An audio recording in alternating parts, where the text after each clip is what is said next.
Oi, desculpe a distração. É que eu estava examinando essa peça aqui e estava reparando. É uma peça simples, mas a gente não se deve enganar. Se um desenhista quiser representar uma peça como essa aqui, como ele faria? Você sabe? Olhe bem. Você reparou que essa peça tem uma face oblíqua em relação à outra? Existem peças como essa aqui que têm uma ou mais faces oblíquas entre si. Veja esses desenhos. São todos de peças como essa que eu tenho aqui comigo. Se você quiser representar numa projeção ortográfica as vistas de uma peça com uma face oblíqua, como você faria? Não se assuste, porque é este o tema da nossa teleaula de hoje. Na teleaula de hoje, você vai aprender como utilizar vistas auxiliares para representar peças com uma ou mais faces oblíquas em relação aos planos de projeção. Deve ser o Caio. Ele falou que ia passar aqui para tirar umas dúvidas. Espere um pouquinho. E não saiam daí, porque a teleaula de hoje está apenas começando.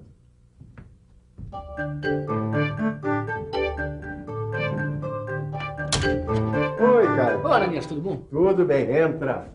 E aí? O que é que manda? Eu tô com um probleminha, Ananias. Eu tava fazendo um desenho das vistas ortográficas de uma peça que tem uma face oblíqua.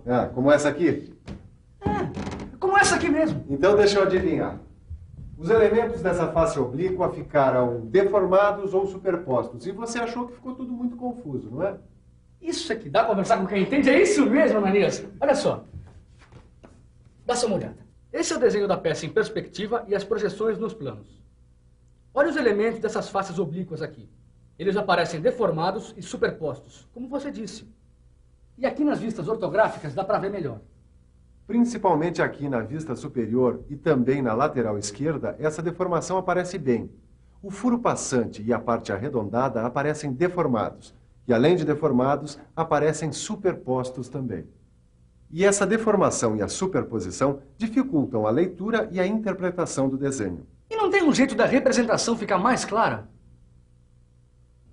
É claro que tem. Para tudo sempre existe uma solução. É só usar a cabeça. Mas antes vamos analisar esta peça aqui. Você deve estar lembrado que as faces oblíquas não são representadas em verdadeira grandeza nas vistas ortográficas normais. Mas em desenho técnico, o modelo deve ser representado em posição que permita analisar todas as suas faces com seus elementos, ou a maioria deles, em verdadeira grandeza em pelo menos uma das vistas ortográficas. É por isso que as peças com elementos oblíquos devem ser representadas de uma maneira especial. Veja só. Imagine que esse pedaço de madeira é o plano de projeção lateral. Essa parte oblíqua dessa peça vai ser representada nessa parte com deformação. Como é que eu poderia evitar essa deformação? É muito simples. Para que as partes, elementos oblíquos da peça possam ser representados sem deformação, temos que imaginar um plano de projeção paralelo à face oblíqua. Agora sim, a projeção da face oblíqua no plano inclinado aparece representada sem deformação, em verdadeira grandeza. E esse plano inclinado, paralelo à face oblíqua, é chamado de plano de projeção auxiliar. Plano de projeção auxiliar? Então esse é o segredo para representar a projeção da face oblíqua em verdadeira grandeza? Isso mesmo. Esse plano de projeção auxiliar permite que as partes e os elementos oblíquos da peça, como o furo, por exemplo, sejam representados sem aquela deformação. E com isso, o desenho vai ficar mais preciso. Então esse plano de projeção auxiliar ficaria no lugar de algum outro plano, é isso? No caso desse desenho, ele substituiria o plano de projeção lateral. Veja, no desenho técnico, nós temos o plano de projeção vertical, o plano de projeção horizontal e o plano de projeção lateral, que nesse caso aqui não foi utilizado, usando em seu lugar o plano de projeção auxiliar, pois no plano auxiliar a face oblíqua vai estar representada em verdadeira grandeza.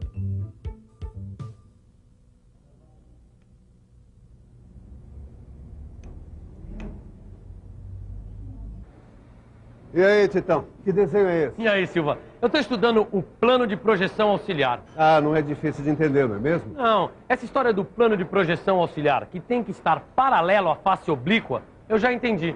Dá uma olhada aqui, ó. Existe o plano vertical, o plano lateral e o plano auxiliar, que mostra a face oblíqua em verdadeira grandeza. Eu tô certo? Certíssimo. Esse menino vai longe, hein? Bom, Mas tem uma coisa que eu não compreendi, Silva. Como é que eu faço a projeção ortográfica do plano de projeção auxiliar? Boa pergunta. Para representar a projeção ortográfica, é preciso imaginar o rebatimento dos planos de projeção, entendeu? Rebatimento dos planos de projeção? Como é que é isso mesmo? Rebatimento dos planos de projeção. Você deve estar lembrado que em desenho técnico, os planos de projeção devem ser sempre imaginados rebatidos. Assim como os outros planos, também o plano de projeção auxiliar deve ser imaginado rebatido. Dá só uma olhada nessas projeções de uma figura com uma face oblíqua nos planos vertical, horizontal e auxiliar. Repare bem no desenho. Notou que a projeção da vista lateral foi omitida? Nós temos as projeções no plano horizontal, no plano vertical e no plano auxiliar. Isso ocorreu porque a face lateral da peça fica melhor representada em verdadeira grandeza no plano de projeção auxiliar. Agora vamos ver como se faz a representação das vistas ortográficas dessa peça em desenho técnico. Para isso é necessário imaginar o rebatimento dos planos de projeção. O modo de rebater os planos é semelhante ao que você estudou nas aulas de projeção ortográfica. O plano de projeção vertical fica fixo. O plano horizontal gira para baixo.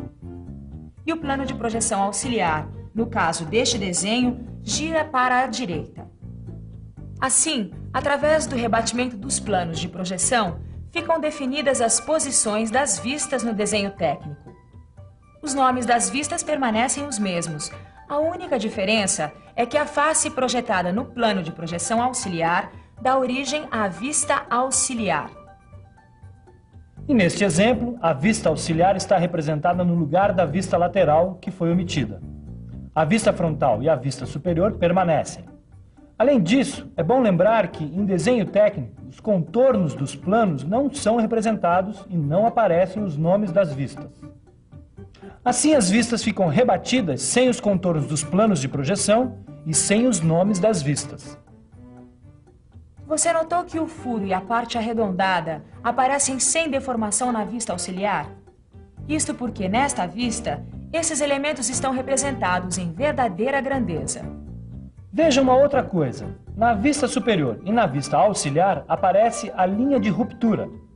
Esta linha é utilizada para indicar que a parte deformada não precisou ser representada nessas vistas. Bom, da mesma forma que tem a vista frontal, a vista superior e a vista lateral, a vista do plano de projeção auxiliar é a vista auxiliar. Simples, não é? Então eu quero ver se você entendeu mesmo. Dá uma olhada aqui nesse desenho. Ó. Olha aqui, presta bastante atenção.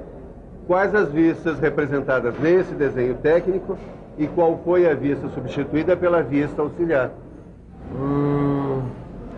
Vamos pensar um pouco?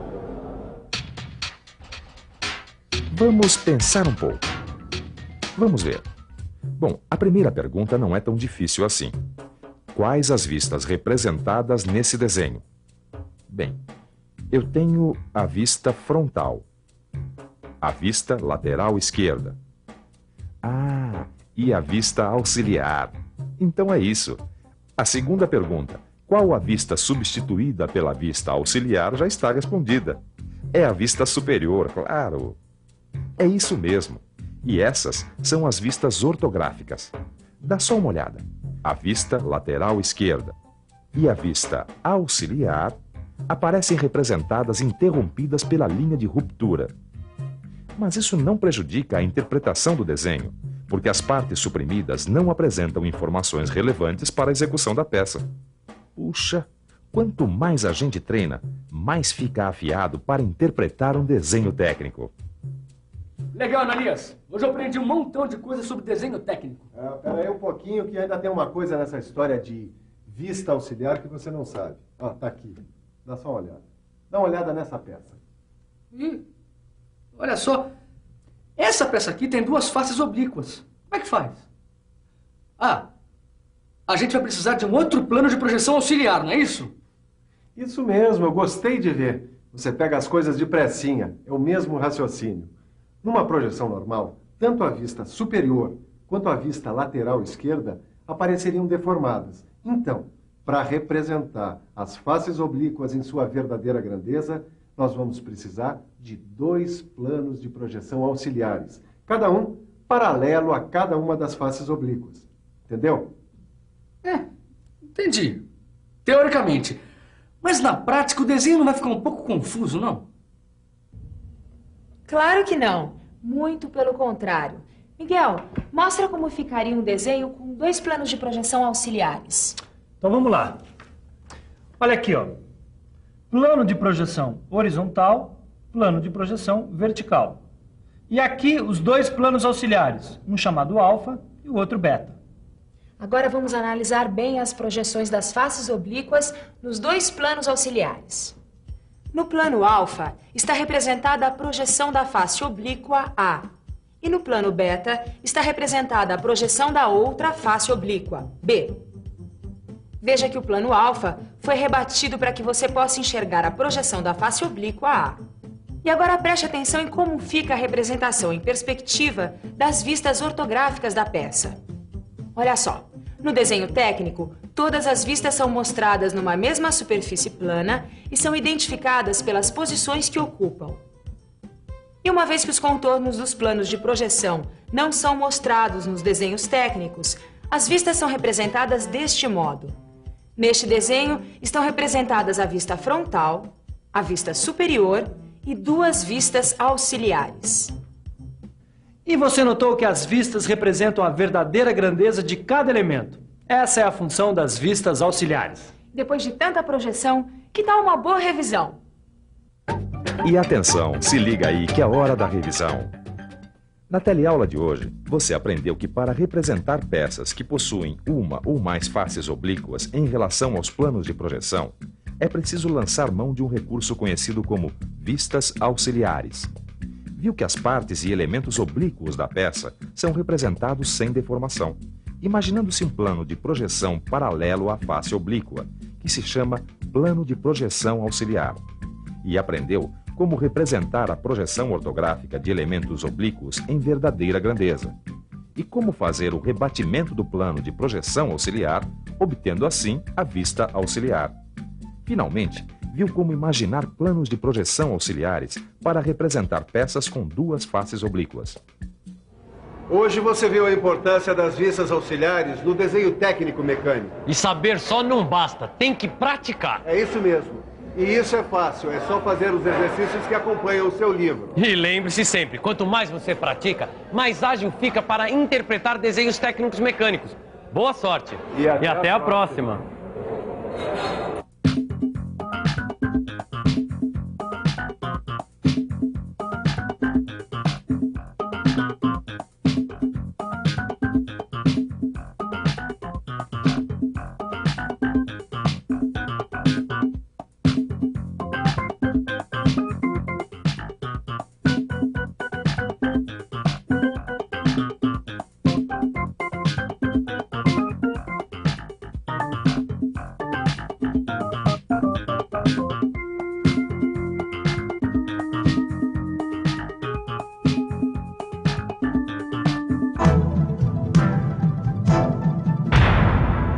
Telecurso 2000, um programa de educação do Sistema Fiesp e da Fundação Roberto Marinho.